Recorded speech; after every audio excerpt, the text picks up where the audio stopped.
है कि मैं अपनी राजकुमारी का विवाह उस गरीब किसान के पुत्र से करा दूंगा और उस गरीब किसान के पुत्र से अपनी राजकुमारी का विवाह करा के उस गरीब किसान के पुत्र को अपने राज्य का वारिस घोषित कर देता है और महल में ले आता है। वो गरीब किसान का बेटा राजमहल में आकर उस राजकुमारी के साथ खुशी से रहने लगता है और सब ठीक हो जाता है। तो इस कहानी से आप सबको क्या सीख मिली ये कमेंट में जरूर बताइए। और मैं यहाँ ही कहूँगी, बस आप सभी से यही कहूँगी कि आप सब जब भी क्रोध में आते हैं, आपको जब भी क्रोध आता है किसी पे, तो क्रोध के समय किसी को भी कोई कड़वी बात ना कहें। कि क्रोध में हम प्रेम भूल जाते हैं कि हम किससे प्रेम करते हैं, किससे नफरत करते हैं, ये भूल जाते हैं। और नफरत में आके, क्रोध में आके हम ऐसी बातें कर देते हैं जो सामने वाले को बहुत बुरी लग जाती है। इसलिए सबसे निवेदन है कि क्रोध में कभी किसी को कुछ ना कहें। क्रोध शांत होने के बाद ही कोई निर्णय लें और प्रेम में आके कभी अपने आप को खत्म ना करें, क्योंकि ऐसा जरूरी नहीं है कि हम जिससे प्रेम करते हैं उसी से विवाह हो, क्योंकि भगवान हमारे लिए वही चुनता है जो हमारे लिए सही होता है और जरूरी नहीं है जो हमें पसंद है वो हमारे लिए सही हो। तो हमें इंतजार करना चाहिए और हमें भगवान पे सब छोड़ देना चाहिए कि हमारे लिए क्या सही है क्या गलत है, वो भगवान के लिए भगवान के ऊपर छोड़ देना चाहिए। हमें अपना प्रेम खोते हुए देखकर, हम जिसे प्रेम करते हैं वो हमें मिल ना सका, वो हम उसको पा नहीं सकते, ये सोचकर हमें अपने प्राण नहीं त्यागने चाहिए। आजकल बहुत आत्महत्या हो रही है, लोग सुसाइड कर लेते हैं, छोटी छोटी बात पे सुसाइड कर लेते हैं। ये बहुत गलत बात है।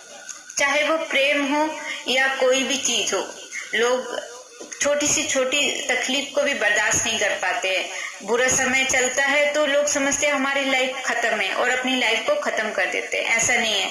जब बुरा समय आता है तो उस समय को अगर हम पार कर गए तो आगे हमारी लाइफ बहुत अच्छी होती है, आगे आने वाला समय बहुत अच्छा होता है।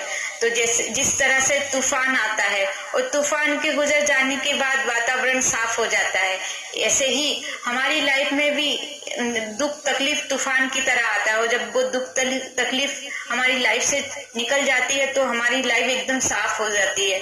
इसी प्रकार अपनी लाइफ को सेफ रखिए।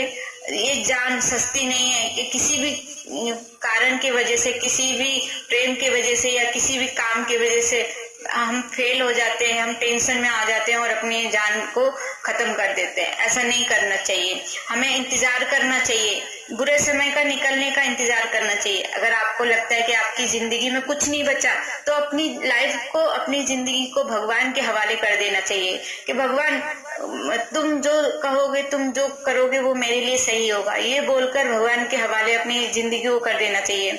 दुनिया से मुंह मोड़ना है तो इस तरह से मुंह मोड़ो कि भगवान की शरण में चले जाओ। दुनिया से मुंह मोड़ने का मतलब ये नहीं कि अपना जान त्याग दो। अगर अपने रिश्तेदारों से, अपने प्रेम से, अपने मित्रों से, किसी से भी आपको कोई भी तकलीफ है तो उनसे मुंह मोड़ो, भगवान से नहीं। अगर आप आत्महत्या करते हो, आप अपनी जान को खत्म करते हो, इसका मतलब ये है कि आप भगवान से मुंह मोड़ रहे हो।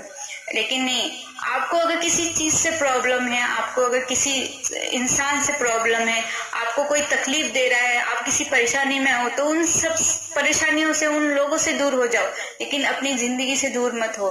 अपने आपको भगवान के हवाले कर दो, भगवान का नाम लो। देखो, देखते देखते अपनी लाइफ कब सुधर जाएगी आपको खुद को पता नहीं चलेगा। मैं अपना एक्सपीरियंस आप सबसे शेयर कर रही हूँ। मेरी लाइफ में भी ऐसा पल आया था जब मुझे लग रहा था कि सब खत्म है, मेरी लाइफ में कुछ है ही नहीं, मेरे अपने, मेरे सगे नहीं, मेरे मित्र नहीं, मेरे प्रेम नहीं, कोई भी नहीं मेरे साथ। फिर मैं अकेली ही पड़ गई थी, एकदम अकेली। मेरी जिंदगी में ऐसा लग रहा था आगे अंधेरा ही अंधेरा, मेरी लाइफ में अभी कुछ बचा ही नहीं है और मैं जी कर क्या करूंगी, ऐसा मुझे लग रहा था। लेकिन मैंने सोचा मरने से तो अच्छा है, सभी मरते हैं, लेकिन मरने के बाद क्या? मरने के बाद तो कुछ भी नहीं है ना। इसलिए मैंने निर्णय लिया, मैं मरूंगी नहीं। मैं जब दुनिया से मेरे को कोई लेना देना नहीं, जब मेरे सगे भाई बहन, मेरे मित्र सब मेरे अगेंस्ट हो गए हैं, मेरा कोई काम नहीं बन रहा है, तो मैं अपने आप को भगवान के हवाले सौंप दूंगी। मरने से अच्छा है भगवान के हवाले खुद को कर दो।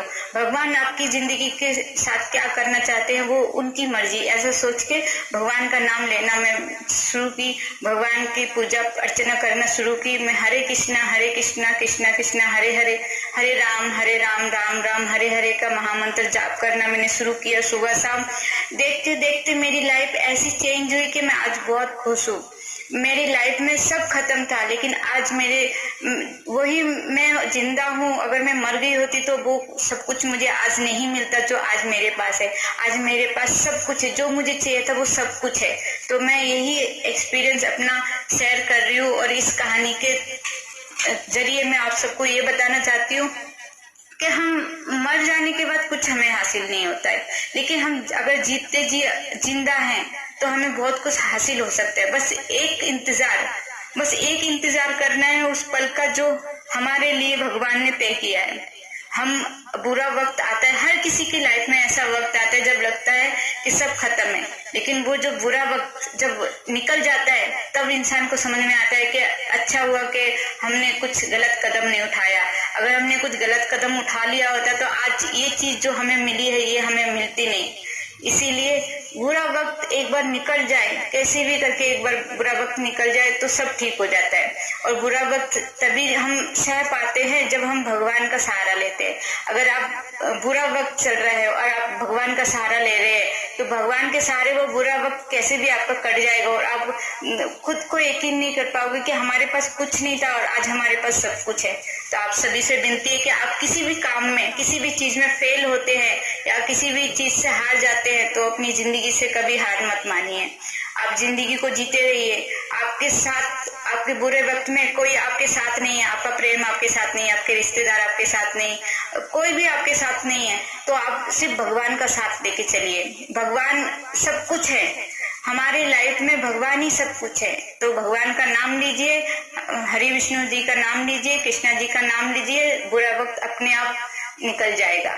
और आप सबको मेरा एक कहानी कैसी लगी कमेंट में जरूर बताइए और सब्सक्राइब की मेरे चैनल को बहुत जरूरत है। मैं चाहती हूँ कि मेरा चैनल ग्रोथ करे, सब्सक्राइब बढ़े और मैं आगे भी वीडियो बनाऊं। आप सबका आशीर्वाद रहेगा तो मैं आगे भी वीडियो बनाऊंगी। हरे कृष्ण।